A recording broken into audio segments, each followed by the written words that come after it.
Mes frères et sœurs, est-ce que quelqu'un se rappelle de la thématique dans laquelle nous sommes ici ces derniers temps? Trop facile. Ah, c'était trop vite. J'aurais voulu vous tester. C'est bon. Alors, vous avez ici encore une fois à l'affiche tous ces facteurs de croissance que Dieu nous donne d'ailleurs dans sa parole. Hein, ça ne vient pas de moi. Nous sommes en train de faire une étude en continu sur cet épître de 1 Corinthiens.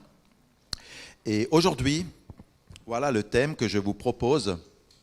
C'est le thème d'une spiritualité relationnelle. Je suis convaincu que dans l'Église, nous avons besoin d'une spiritualité, mais pas seulement d'une spiritualité, mais il faut qu'elle soit relationnelle en plus. Voilà ma thèse ou l'hypothèse, si vous voulez, que je vous soumets. Je vais lire ça et puis réfléchissez à ça. Notre spiritualité doit être nécessairement relationnelle. La vie du chrétien, sa vraie spiritualité, va se refléter dans ses relations. Nous ne vivons pas en vase clos, ni dans un monde idéal. Si notre spiritualité n'est pas relationnelle, elle est au meilleur cas juste hypocrite et au pire, elle est toxique. C'est vrai, n'est-ce pas? Alors, qu'est-ce que c'est une spiritualité relationnelle? On va examiner ça et on va faire un grand saut. Je vous promets, on va faire du saut comme des kangourous ce matin dans la Bible. D'un chapitre à l'autre, 4 chapitres. Bon, je ne peux pas prêcher ou lire 4 chapitres dans ce cadre-là, mais je peux vous mettre un peu de l'eau dans la bouche. Comme on dit, je peux vous donner envie de lire par vous-même, parce que les chapitres 5, 6, 7 et 8 dans 1 Corinthiens, ça parle de ça. Je vous fais juste un survol déjà pour entrer en matière. Dans 1 Corinthiens 5, on nous parle d'un problème d'immoralité dans l'Église même, mais personne n'aborde le sujet. Tout le monde ferme les yeux. Dans 1 Corinthiens 6, on parle d'un conflit interpersonnel. Là également, c'est un sujet à fond relationnel. Ça parle de spiritualité relationnelle. Comment gérer un conflit entre nous, spirituellement? 1 Corinthiens 7, on tourne la page. Mariage, célibat, divorce. Mais ça, c'est des relations. Et 1 Corinthiens 8, la viande sacrifiée aux idoles. Peut-être vous avez déjà lu une fois ce chapitre qui dit que quelqu'un se met dans un temple. À l'époque des Romains, à Corinthe, il y avait des temples pour sacrifier aux idoles et les gens mangeaient là-dedans de la viande soi-disant sacrée. Et certains se disaient, je peux y aller, quoi. Ces idoles, de toute façon, n'ont aucun pouvoir sur moi. Je suis fort en Christ. Si quelqu'un m'invite au restaurant, parce que c'était comme aller au restaurant, aller au temple et manger, n'est-ce pas?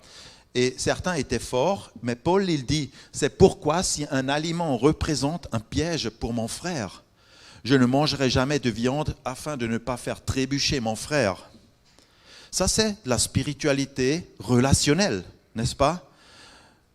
Je suis attentif à mon frère, je prends garde à lui. Je protège le plus faible. Donc, chapitres 4 à 8, presque dans chaque verset de ces chapitres, ça parle de relations personnelles, relations intra-église, relations vers les gens du dehors, tout ça. Est-ce que vous avez vu le film, il est vieux, c'est vrai, Le nom de la rose, avec Sean Connery? Je veux dire, c'est pas de la connerie. C'est un film qui joue dans un monastère au Moyen-Âge. Et par devant, tous les moines font des sourires, ils prient, ils parlent de Dieu. Un langage parfaitement spirituel, comme on peut le trouver dans nos assemblées aussi. Mais par derrière, il y a de la haine, L'un est cupide, l'autre adultère, encore un autre viole la petite servante dans la cuisine, un troisième cherche à empoisonner quelqu'un, et si tu te promènes dans ce monastère, comme par hasard, des tuiles tombent des toits, presque sur toi. Bref, le film montre que derrière de belles prières et de magnifiques, puissantes louanges, il se cache parfois une misère, mais une pauvreté relationnelle, une incapacité de gérer avec certaines situations. Et tout cela, c'est caché sur du vernis religieux. Je voudrais donc étudier avec vous la spiritualité relationnelle. Qu'est-ce que c'est et qu'est-ce que nous apprend le contexte des Corinthiens? Le premier texte que je voudrais lire avec vous, venez avec moi dans 1 Corinthiens 5, les versets 1 à 7, les versets 1 à 2 et 5 à 7. Voilà. On entend généralement dire qu'il y a de l'immoralité sexuelle parmi vous, et une immoralité telle que l'on ne mentionne même pas chez les non-croyants. C'est au point que l'un de vous a pris la femme de son père. Et vous êtes enflés d'orgueil. Vous auriez dû plutôt prendre le deuil de sorte que l'auteur de cet acte soit ôté du milieu de vous. Livrez un tel homme à Satan pour la destruction de la nature pécheresse, afin que l'esprit soit sauvé le jour du Seigneur Jésus. Vous n'avez vraiment pas de quoi être fiers. Ne savez-vous pas qu'un peu de levain fait lever toute la pâte? Purifiez-vous donc du vieux levain. Chers frères et sœurs, voilà donc la question. Qu'est-ce que signifie une spiritualité relationnelle dans un contexte ou face à des problèmes d'immoralité? Oui, ici c'est un problème, un péché d'ordre sexuel. Quelqu'un vit en concubinage avec la deuxième femme de son père, mais c'est une situation très bizarre. Mais c'est juste un exemple, et on pourrait en citer d'autres. Ça pourrait être n'importe quel problème, voyez?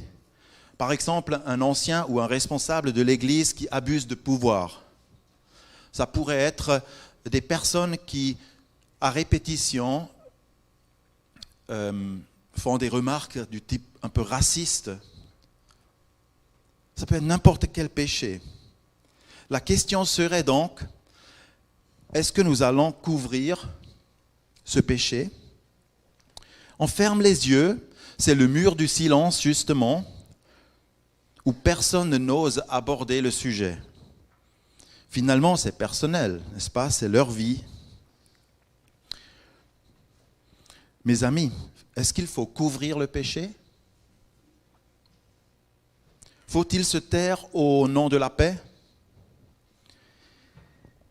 Imaginez les Corinthiens avec leur cas. Si on avait laissé faire, ou si Paul aurait dit, bon, c'est pas si grave, on laisse courir. Soyons un peu tolérants. Finalement, ils s'aiment. C'est l'essentiel, hein, n'est-ce pas? C'est souvent l'argument. Laissez-les au nom de l'amour. Non. Paul, il donne ici des indications, des pistes à suivre. La première chose qu'il nous dit, c'est que vous êtes enflés d'orgueil. Vous avez déjà remarqué que l'orgueil rend toujours aveugle. Parce que quelqu'un qui est orgueilleux, il ne voit pas l'autre. L'orgueilleux, qu'est-ce qu'il voit surtout? Il se voit soi-même. Hein. Il se prend lui-même pour le nombril du monde. Et quelqu'un d'orgueilleux, en fait, ne pense qu'à soi. Frères et sœurs, si nous étions moins orgueilleux, dit Paul, si vous étiez moins orgueilleux, vos relations seraient bien meilleures. Et voilà, les chevaux, on leur donne des œillères. Mais nous, des fois aussi, on porte des œillères, on ne voit pas, on ne veut pas voir. Ça, ce qui se passe. On préfère se taire. Ça, c'est la première chose dont il faut se rendre compte. Paul dit, une spiritualité relationnelle, c'est abandonner cet orgueil et dire je m'intéresse vraiment à l'autre, je m'intéresse aussi à l'ensemble. Deuxième chose que Paul dit dans ce texte, il dit vous n'avez pas pris deuil. Une attitude spirituelle serait de se retirer d'abord et d'être triste devant le Seigneur. Pourquoi une telle situation est-elle arrivée? De pleurer sur cette situation. Et j'ai toujours dans mon bureau cette citation des pères du désert qui dit « Si tu vois un frère commettre un péché quelconque, va dans ta chambre et repens-toi. » Pourquoi? Si je vois quelqu'un qui vit dans le désordre ou qui a un problème moral ou un problème de péché, pourquoi je dois aller dans la chambre chez moi et me repentir? Mais peut-être parce que moi-même aussi, je pourrais tomber un jour. Moi-même, je ne suis pas meilleur que l'autre. Et je vais dans ma chambre, je me répands à sa place aussi, pour que lui, il puisse se repentir un jour. Je vais dans ma chambre, je pleure sur cette situation parce qu'elle me préoccupe. Je sais que je ne vais pas aller directement chez l'autre pour « qu'est-ce que tu fais ?» Mais je vais d'abord pleurer et prier le Seigneur et je lui dis « Seigneur, comment est-ce que nous sommes arrivés à ce point-là? Vous n'avez pas pris deuil. Ça nous arrive, est-ce que ça t'arrive d'être triste? Pas seulement parce que toi tu subis quelque chose, mais parce que le pays va mal, parce que des mauvaises décisions sont prises, parce que l'Église va mal, des choses comme ça. Et puis, si tu as suffisamment pleuré, si tu as vraiment fait ce deuil, alors là, il dit, troisième étape, ôtez du milieu de vous l'acteur de cette faute. Ça, c'est le plus difficile, c'est le plus douloureux. Ôtez la personne. Demandez à quelqu'un de partir. C'est la dernière des choses, n'est-ce pas? Waouh, c'est hautement délicat. Et si tu n'as pas l'envergure spirituelle, si tu n'as pas l'autorité spirituelle, si tu ne le fais pas dans une attitude d'amour, oublie. N'y pense même pas, n'essaye même pas. J'ai dû le faire à quelques reprises. Je me souviens dire à des personnes dans l'église, regardez, je vous ai observé. Ça fait des mois, sinon des années, que vous ne faites que critiquer et de mettre en sorte du poison dans l'assemblée. Que du critique. Pourquoi vous venez encore? À quoi ça sert si vous ne critiquez, si vous ne faites rien d'autre? Est-ce que votre place est avec nous? Tu vois, c'est vraiment de mettre les personnes face à leurs responsabilités et même leur dire si ça ne va pas, vous êtes libre de partir. C'est peut-être même mieux que vous partiez. En toute rapidité, il y a ici 3 formulations que nous avons lues dans le texte tout à l'heure. Ôter veut dire séparer. Et il y a parfois le moment de la séparation dans la vie où on va dire à quelqu'un, maintenant la limite est arrivée. Maintenant, la ligne rouge est dépassée. N'est-ce pas? Il faut l'exprimer. Et puis, il y a cette formule, remettre ou livrer à Satan un tel homme. Waouh! Ouais, comment on peut dire ça? Qu'est-ce que ça veut dire déjà? Vous comprenez ça? Quelqu'un sait ce que ça veut dire? Du premier abord, on pense, ah oui, ça veut dire juger la personne et la condamner. Ce n'est pas vrai. Parce que le texte, il dit, pour qu'il soit sauvé à la fin, c'est-à-dire, nous ne nous jugeons pas les autres. Mais livrer, ici c'est le même terme que nous trouvons dans Matthieu chapitre 27, où Jésus a été livré entre les mains de Ponce Pilate pour le jugement. C'est-à-dire, livrer veut dire il est maintenant sous une autre autorité. Il n'est plus sous la protection de l'Église, il n'est plus sous la protection du Christ aussi. Et à ça, on doit pouvoir dire aussi à une personne, mon frère, si tu continues, si c'est comme ça, tu ne peux pas prétendre encore que Dieu te bénisse et que Dieu te protège.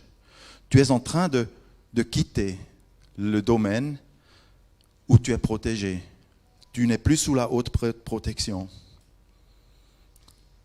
C'est ça. C'est une formule rabbinique. Il faut aussi le dire.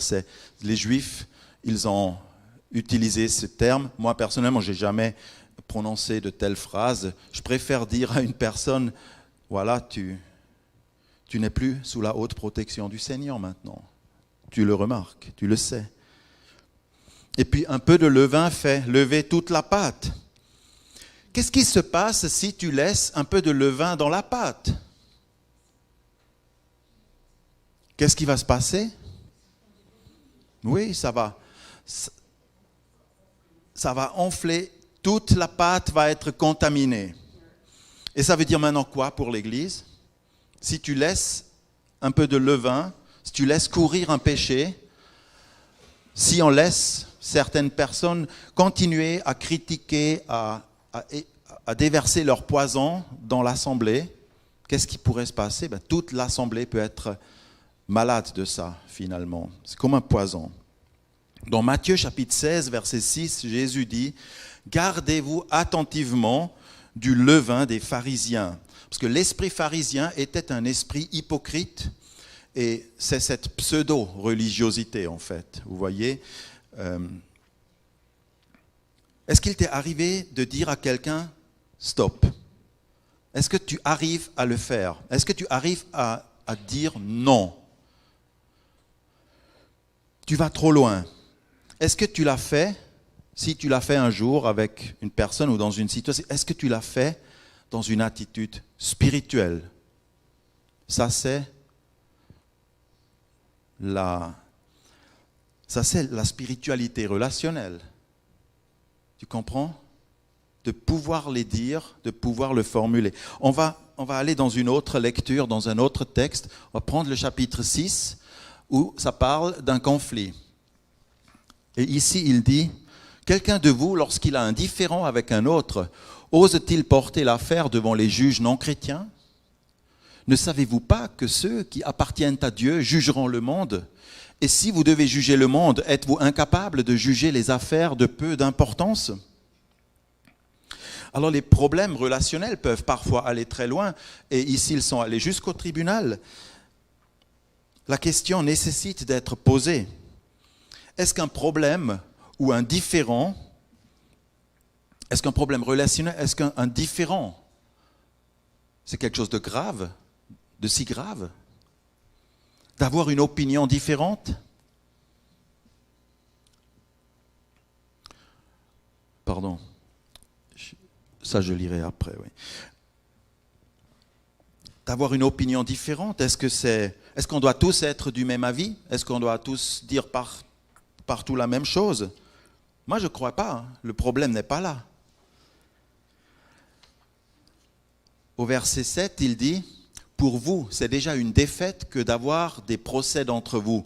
Pourquoi ne souffrez-vous pas plutôt quelque injustice ? Pourquoi ne vous laissez pas plutôt dépouiller ?»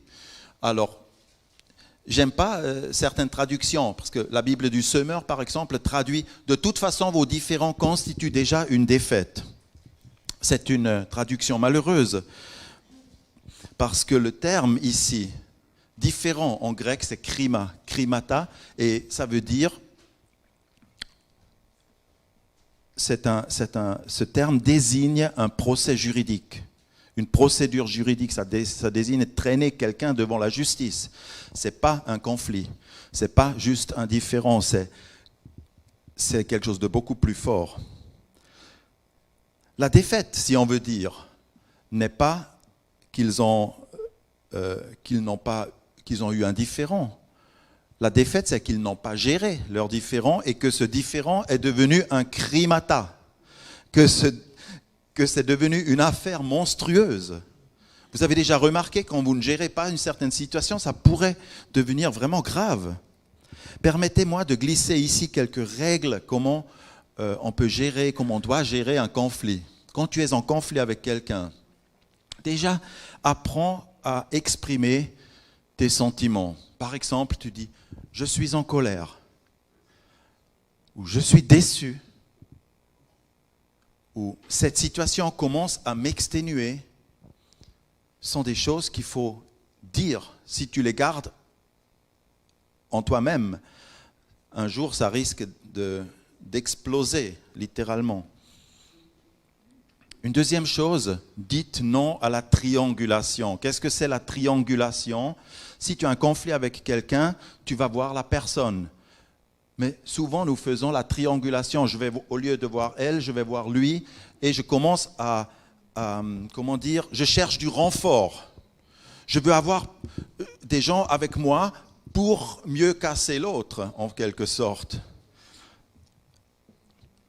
Et ça veut dire qu'on va démolir l'autre en racontant tout et n'importe quoi sur lui. Et ça embrase le conflit. Vous comprenez? La triangulation ne règle jamais rien, ça embrase. Puis, tu évites ces termes-là. Évite nunca, siempre, de todos modos. Pourquoi? Parce qu'avec ces mots, tu enfermes l'autre. Tu ne lui laisses quasiment aucune échappatoire.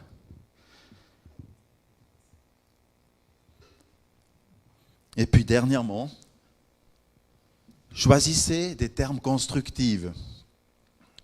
Qu'est-ce qu'on peut faire tous les deux pour améliorer cette situation?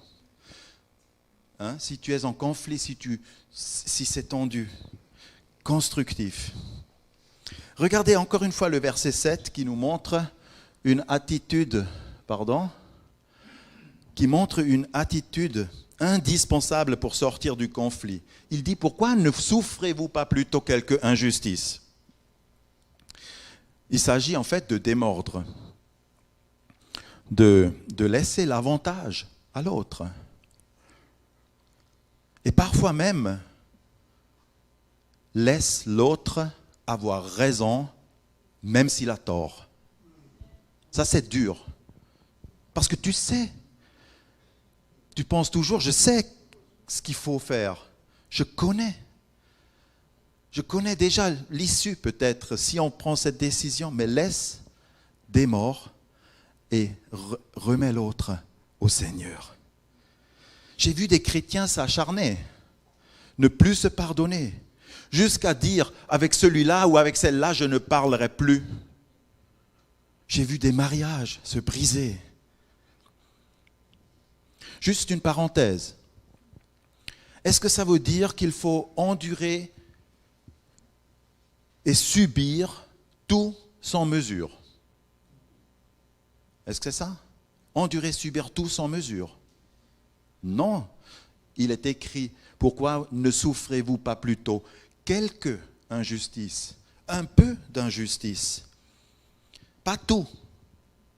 Il y a des situations même ou des cas où il faut aller chercher de l'aide, il faut aller voir la police, il faut aller voir un psychologue et il faut chercher un médiateur. Il y a des situations qui le nécessitent. Mais vous me permettez, le mot pardon, il n'est pas dans ce texte, mais il est bien dans l'air. Il est clairement dans la thématique d'une spiritualité relationnelle. Pour être généreux, pour laisser l'autre gagner, pour ne pas alimenter encore le conflit, qu'est-ce qu'il te faut? Il te faut une spiritualité relationnelle, mon frère et ma sœur. C'est-à-dire, il faut être radicalement dans le pardon, dans une attitude de pardon de toute manière, même si, peu importe, tu choisirais le pardon, la voie du pardon. Amen. Et pour être radicalement dans le pardon, il te faut être radicalement en Jésus-Christ. C'est pas possible autrement. C'est Jésus ton assurance, c'est Jésus ton passé, ton futur, ta victoire, il est tout. Pour terminer, Prenons encore un exemple de Jésus. Jésus a été trahi par Pierre, n'est-ce pas? Trahi. Est-ce que Jésus lui a pardonné? C'est un exemple, je vous donne un exemple pour une spiritualité relationnelle. Est-ce que Jésus a pardonné? On va dire, oui, à 50% ou à 80%, il lui a pardonné. Ou Jésus disait-il, je vais lui pardonner, peut-être. Mais peut-être je vais lui aussi faire un procès. S'il vient me demander pardon, s'il s'agenouille devant moi, alors je vais lui pardonner. Est-ce que Jésus est-ce qu'il a pardonné? De quelle manière a-t-il pardonné? Est-ce que Simon-Pierre est venu, après avoir trahi Jésus, lui demander pardon? Non, il a esquivé. Après la résurrection du Seigneur, que dit Simon-Pierre? Allons, moi je vais aller à la pêche, qui vient avec moi? Et ils sont allés au lac. Et en fait, Pierre se réfugie dans une activité. C'est souvent ce que nous faisons. Au lieu de régler un problème ou de vivre un pardon, nous cachons dans une autre activité. Et c'est Jésus qui vient le chercher. Spiritualité relationnelle. Jésus vient le chercher. Il vient nous chercher. Et puis, qu'est-ce qui se passe au bord du lac? Vous pouvez lire ça dans Jean chapitre 21. Et les enfants, dit Jésus, voilà, il est là, et ils sont là dehors, il dit, les enfants, avez-vous trouvé du poisson? Avez-vous du quoi à manger? Non, nous n'avons rien. Jetez les filets de l'autre côté. Hein? Simon a déjà vécu ça une fois, n'est-ce pas? Et Jésus les approche dans leur fatigue. Il leur tend encore la main, et spécialement à Pierre, parce que c'est Pierre qui a dit « allons faire la pêche ». Et à lui, il tend la main, il va le chercher. Et deuxièmement, il dit « venez les gars, le repas est prêt ». Parce que quand ils sont revenus à terre, le feu était déjà allumé, des poissons sont déjà grillés. J'aime trop cette histoire. Jésus, le maestro des grillades. Un petit barbecue avec le Seigneur le matin. C'est beau ça. Franchement, est-ce que quelqu'un qui ne veut pas pardonner, il t'invite à un barbecue? C'est pas logique. Non, Jésus a déjà décidé, je vais pardonner. De mon côté, tout est bon. Il va pardonner. Et puis ensuite, Jésus, il prend Simon un peu à part et il lui demande quand même, mais sans faire le moindre reproche, il lui demande, Simon, fils de Jonas, m'aimes-tu? M'aimes-tu même plus que les autres? Spiritualité relationnelle encore. Jésus lui demande en quelque sorte, où en sommes-nous dans notre relation? M'aimes-tu? Je vais terminer ici et nous allons prendre la Sainte Seine maintenant. Dans un petit instant, oui, s'il te plaît. Et nous pouvons dire aussi avec reconnaissance, merci Seigneur de nous guérir. Merci de nous rétablir dans nos relations.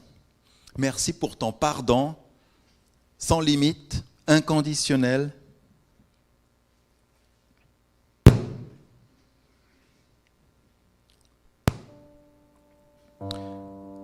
Et oui, en prenant ce pain et ce vin, tu peux dire oui, Seigneur, oui, je te reçois.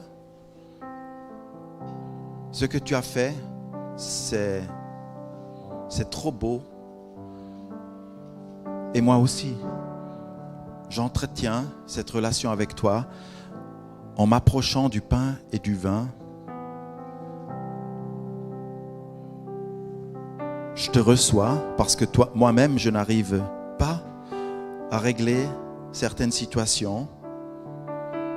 Je te remercie, Seigneur, parce que tu m'as cherché le premier, tu m'as aimé le premier. Je voudrais demander à Samuel, s'il te plaît, et Colette aussi, de m'aider pour la distribution du pain et du vin.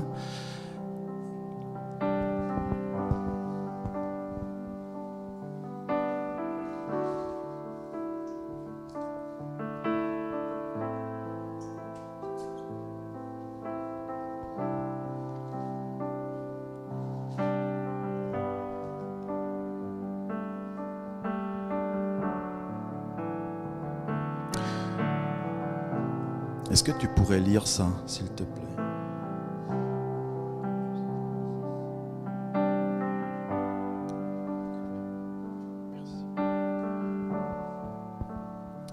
Ésaïe 53, verset 4. Certes, ce sont nos souffrances qu'il a portées. C'est de nos douleurs qu'il s'est chargé. Et nous l'avons considéré comme atteint d'une plaie, comme frappé par Dieu et humilié. Mais il était transpercé à cause de nos crimes, écrasé à cause de nos fautes. Le châtiment qui nous donne la paix est tombé sur lui. Et c'est par ses meurtrissures que nous sommes guéris. Nous étions tous errants comme des brebis, chacun suivait sa propre voie, et l'Éternel a fait retomber sur lui la faute de nous tous.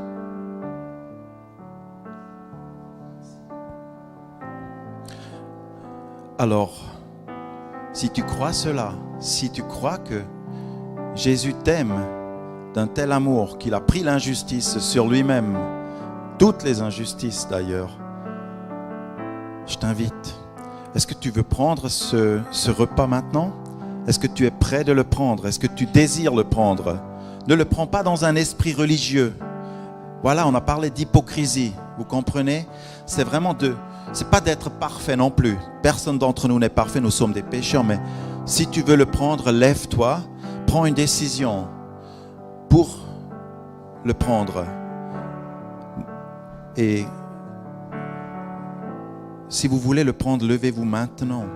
Et Colette, tu veux prier pour ce pain et ce vin, pour que ça soit en bénédiction pour eux.